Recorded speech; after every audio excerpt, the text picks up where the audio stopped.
Good morning and welcome to the Killik podcast for Friday the 13th of November. We've largely got through the Q3 reporting season in the US and the aggregate results are in front of us. So we've had 56% of companies miss on sales, which has probably been the big headline for us. 73% beat on earnings, so still increasing margins there. But this sales miss, we think, is largely, and it's fairly obvious, down to what we can perceive as an industrial or manufacturing recession that is coming into the US economy at the moment. And that's due to a strong US dollar and the collapse in crude oil prices. So we can see that in the sentiment indicators. So we've got the Philly Fed Business Outlook Survey. This is just gauging confidence in Philadelphia, which is a key sort of manufacturing hub in the US and a proxy for nationwide manufacturing activity. And as you can see now, that's deteriorated very sharply this year and it's gone into negative territory. The Dallas Fed Manufacturing Outlook, which is specific to manufacturing, that also is in negative territory. So not good news for those sorts of stocks. But we don't want to sort of exaggerate the importance of this, because the importance of manufacturing in the US economy has declined significantly. So back in 1980, we had 22% of the payrolls in the economy in manufacturing. Now it's only 9%. So that's a significant diminution of the importance of manufacturing in the economy.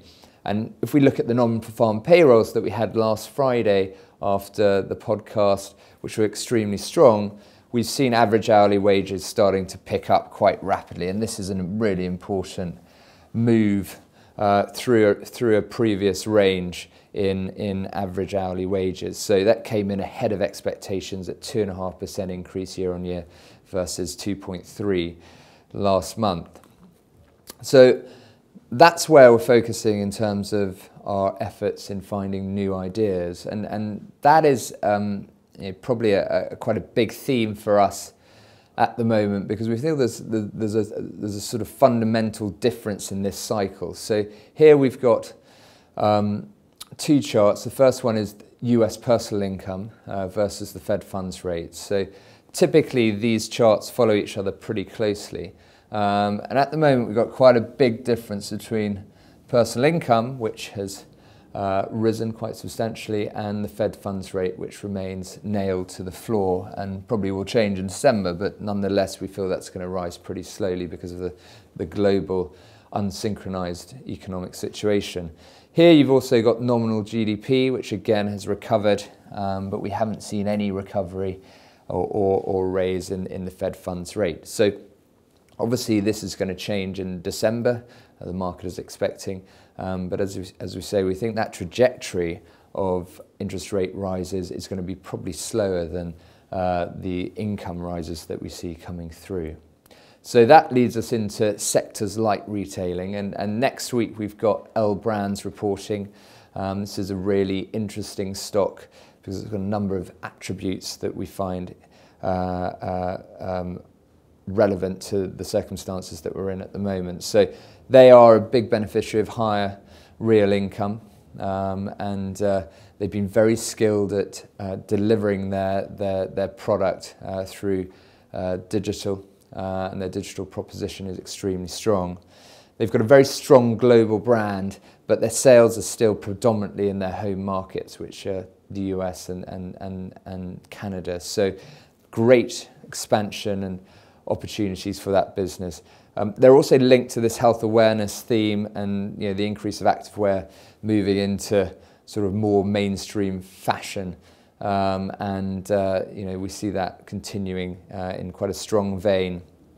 And they've got a very strong balance sheet, and their return on capital employed is extremely high because of their license model. So that stock's been pretty strong over the last few years, but we still think that's quite an interesting company, and we'll be watching their results quite closely next week on Wednesday.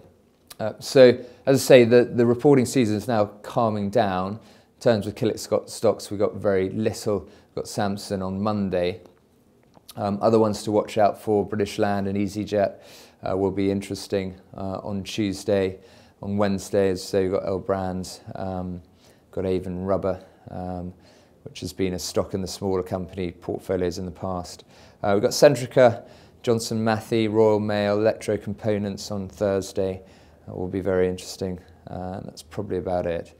And finally, we had ICAP. It's worth mentioning this week where they had their numbers. The numbers were a bit light, but they have confirmed that they're selling their voice business over to Tullett Prebon, which I think is a really good deal. This turns ICAP into a pure play, high margin financial technology business, which we think deserves a re-rating of around 20%. They're on 14.5 at the moment. These types of stocks tend to trade at 18, 19 times. It's yielding 4.7 times, and that's 1.4 times covered. So we think that's worth looking at the buy note, which was issued a couple of weeks ago. Thanks very much. Have a good weekend.